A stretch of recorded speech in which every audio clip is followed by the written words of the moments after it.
नर्मदा यात्रा के दौरान चिखलदा पहुंचे, जहां निवासियों ने किया जोरदार स्वागत। विवेक जी ने पत्रकारों से चर्चा कर नर्मदा किनारे बसे पौराणिक स्थलों के बारे में जानकारी दी। आध्यात्मिक राष्ट्रीय संत आनंद ही आनंद के संस्थापक श्री विवेक जी अमृतस्य नर्मदा सेवा यात्रा पर हैं। आज यात्रा का आगमन नर्मदा किनारे सरदार सरोवर बांध की डूब से प्रभावित प्राचीन तीर्थ कोटेश्वर हुआ, जहां मां नर्मदा की पूजा अर्चना की गई।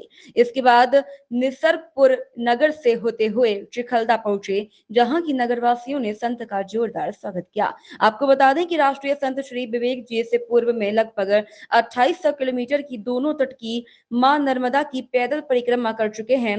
इस दौरान नर्मदा किनारे स्थित प्राचीन तीर्थों के संरक्षण और जन जागरण का संकल्प लिया था और उसी के उद्देश्य के तहत इस वर्ष केवल नर्मदा किनारों पर बसे तीर्थों, खासकर बांधों से प्रभावित प्राचीन तीर्थों के संरक्षण के प्रति जन जागरण कर आम जनमानस को नर्मदा और तीर्थों के प्रति जागरूक किया और कहा कि जिस प्रकार हम अपने पूर्वजों की धरोहर का ख्याल रखते हैं, उसी प्रकार मां नर्मदा के किनारे बसे सभी पौराणिक मंदिरों की धरोहर को भी फिर से अस्तित्व में लाकर उसे संभाल कर रखना है। यह धरोहर भगवान के रूप में मनुष्य को भेंट है।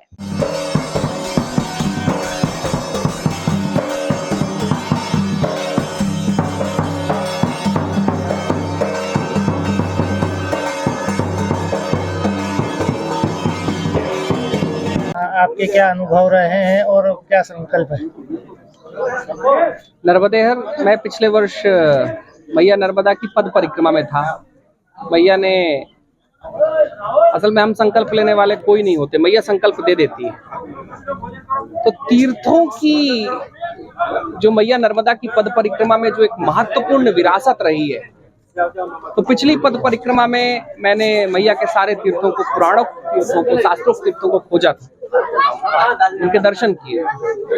अभी इस वर्ष में मैया नर्मदा की तीर्थ यात्रा में निकला हूँ, तीर्थों के पुनर्दर्शन करा रहा हूँ, खुद भी दर्शन कर रहा हूँ और लोगों को तीर्थों के प्रति जागरूक करा रहा हूँ, क्योंकि ये हमारा जो तट है, खासकर ये धार जिले का, एक जिले में और थोड़े से अलीराजपुर में आ जाते हैं, इनमें 22 महत्वपूर्ण शास्त्रोक्त तीर्थ हैं।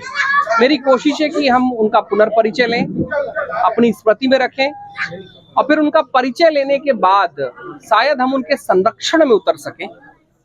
मैया का ये आदेश है, कर रहा हूं, जैसा बाकी मैया करे।